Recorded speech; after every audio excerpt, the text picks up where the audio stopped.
This is KCCK's Culture Crawl. I'm Dennis Green, and Tim Hankewich is back, musical director of Orchestra Iowa, to talk about upcoming concerts. And we talk about the busy shopping season for the holiday season. This is also the busiest time of the year to be a musician. 'Tis the season, deck the halls, break out the eggnog, and full bore ahead. Yeah, it is nothing but Christmas all the time now. Because you guys have two big concerts in 3 weeks. That's right. When you go into the shopping malls or the movies, television, radio, there are certain iconic pieces that you always hear, and one of that is music from the Nutcracker. I mean, you cannot escape it. And it's ironic to think that when Tchaikovsky first wrote that ballet, it bombed. Audiences hated it, and it was virtually all but forgotten until roughly around the 1940s, 1950s. And ballet companies, particularly in America, started resurrecting this piece, and it has since become the most popular ballet ever written. And that music has stood alone on its own as one of the great iconic representations of Christmas. You hear it in all the movies. Sure. Now, you said the ballet lay dormant for a long time. Did the music too, or was it? For the most part, the music lay dormant, and then it sort of survived in just a concert format, and it was somewhat more popularized in the 20s and 30s, but it really did not become the phenomenon that it is now until the 50s. And so here we are. If you're wondering why you're hearing this music, is because this not only is the bread and butter for a lot of orchestras, but a lot of ballets, because everybody does the Nutcracker this time of year. And of course, it's been a tradition. This is what year? This is our fourth year. We when we helped redesign the Paramount, we asked for a sprung floor. So, that helps dancers jump without shattering their shins when they're on point. And so we designed the Paramount Theater for dance. And so when the theater was reopened, this was our gift to the area, to bring a Nutcracker annually. And we collaborated with Ballet Quad Cities, and usually what we do, including this year, is we perform the ballet here. This weekend it will be 2 on Saturday and 1 matinee performance on Sunday. And then the following week we go to Davenport and perform it there as well. And so, and we'll talk about Holiday Spectacular in a minute, but that is three big work weekends. It is. You got in a row. I'm glad you said work weekends, because a lot of people think that when musicians are on stage, they're just having fun and they're doing it just because. And you are. And we are. We are having fun, but that is these people. This is their living. They are actually working when they are playing, and it's incredibly challenging music.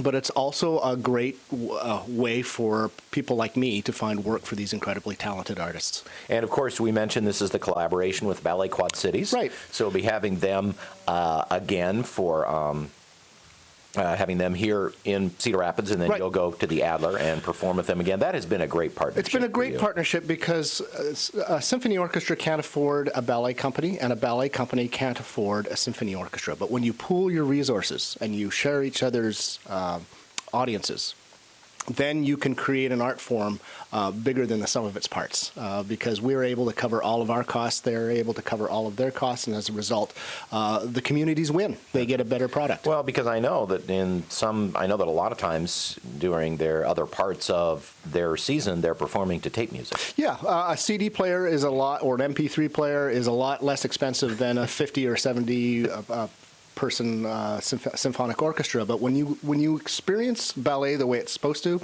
with live music, there is a three-dimensional aspect to that technology still hasn't caught up to yet, and it's really quite a moving experience. And at the same time, my job in the pit is I am making micro adjustments in tempo.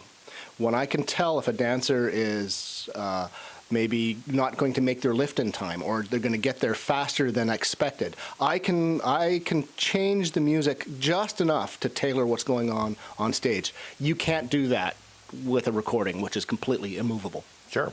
Talking with Tim Hankewich from Orchestra Iowa about the Nutcracker and Holiday Spectacular here in just a minute. Of course, it is a tradition, so the onstage dancing portion doesn't change a lot. from year to year. True. That is true. They change the choreography a little bit, but the plot remains the same. The music stays the same. The set remains the same. But there are those iconic moments in the ballet at the end of the first act when it starts to snow, and we have our Discovery chorus, our children's chorus that comes in and sings. And nothing says Christmas quite like the beauty of snow and children singing. And in this great plot where Clara is given a Nutcracker that then comes to life, and it's just wonderful. And even if you've seen this exact concert all 4 years, you'll see different things. You always see different things. But let's also be candid here. This is perfect for the entire family, and especially for your little princesses.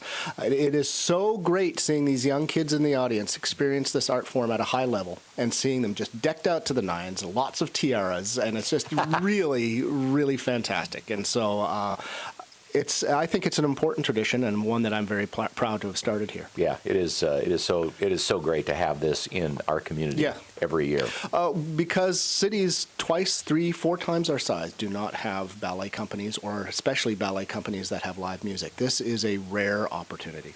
So that's this weekend in Cedar Rapids, and you are Saturday and Sunday? Saturday, 2 performances, one at 2:30 and one at 7:30.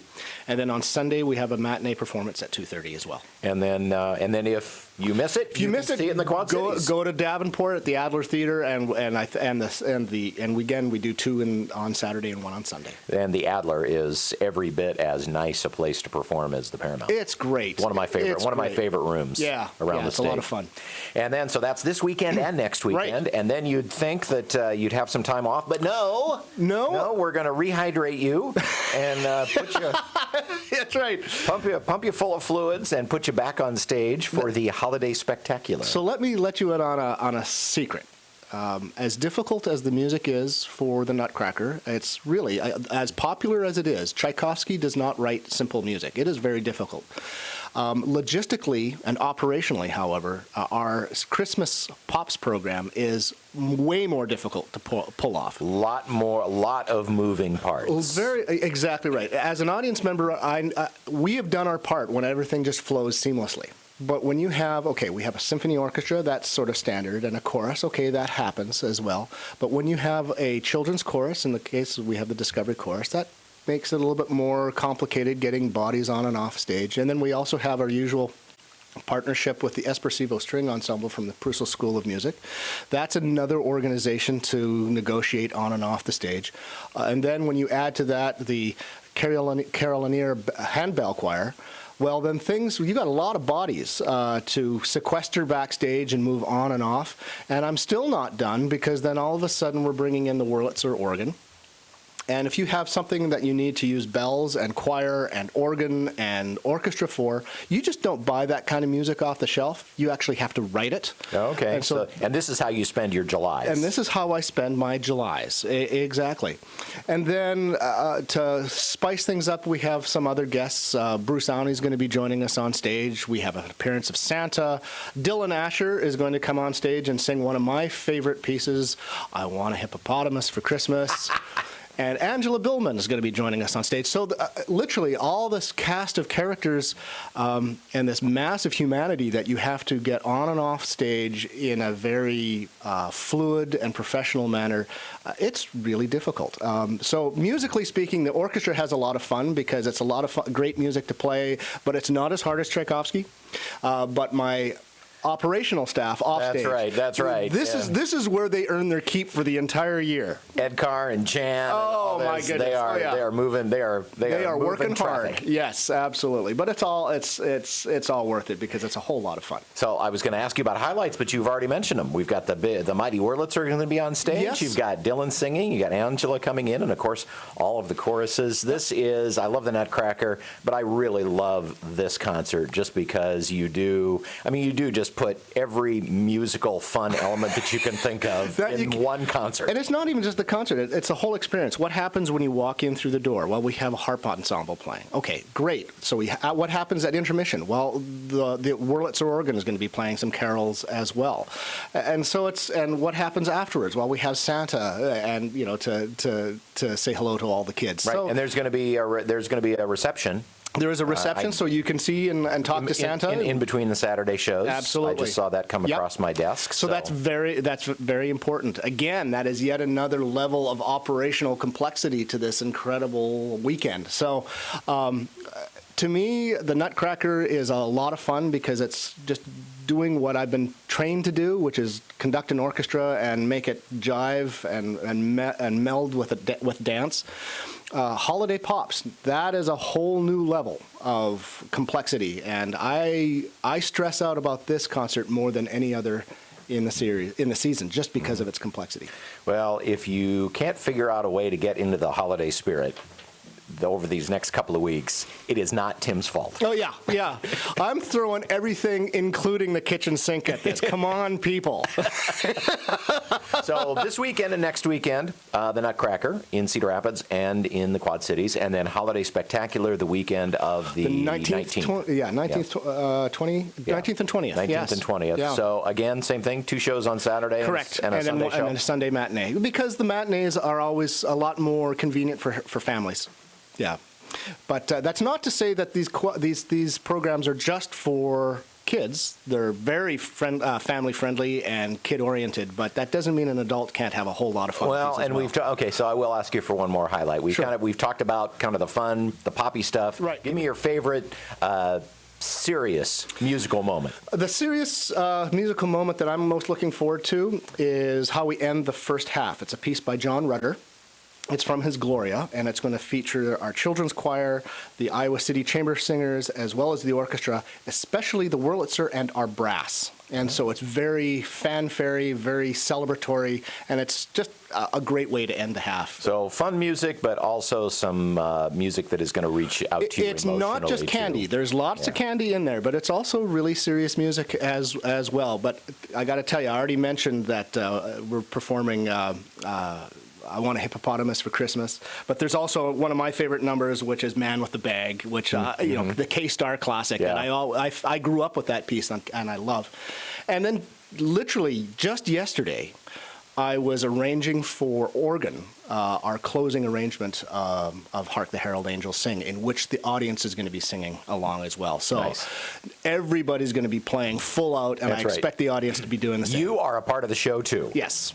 Tim Hankewich from Orchestra Iowa. Busy holiday season. I hope you get a little bit of rest in between these concerts to keep you going. Yeah. And then have a relaxing holiday, headed home to Canada over the holidays. Yeah, I'm going the wrong direction. It's colder up there, apparently. Who knew? Yeah. Tim Hankewich oddly winters in Iowa. Because it is tropical compared to where he's from. I know. It's a sickness. Yeah. Well, of all my friends, you're the one who never complains about the weather. That is true. I love that. That is true. Well, happy holidays to you and yours. Thanks. And tickets at your website, which is? orchestraiowa.org, or you can talk to an actual living person at 1-800-369-TUNE, T-U-N-E. Hope you spend the holidays with Orchestra Iowa at one of their events over the next few weeks. Tim, happy holidays again. And to you.